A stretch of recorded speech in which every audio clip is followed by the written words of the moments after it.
Other important principles we need to talk about. Hired to invent. If the inventor was hired to invent the invention, regardless of whether the inventor is an employee or an independent contractor, the hiring party owns the patent.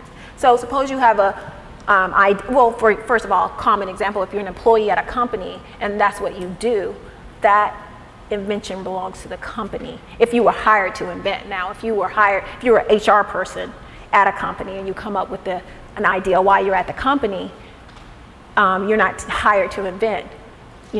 You're hired to do HR. You're not an engineer, you're not in research and development, so you're not hired to invent. But those people that are hired to invent, engineers and things of that sort, those inventions are naturally the company's invention because they hired you to invent that. Even if you didn't sign an assignment, a duty to assign. Most companies will require you when they employ you to sign a duty to assign. However, if you are hired to invent, not everyone's hired to invent, but if you're hired to invent, then that automatically becomes the company's property.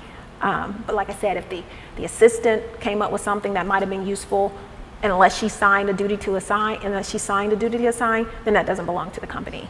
Also, if you use the company's equipment to invent something, then they have a non-exclusive license to the invention. It doesn't mean that it's not yours and they can't take it away, but they can definitely use it and you can't go after them.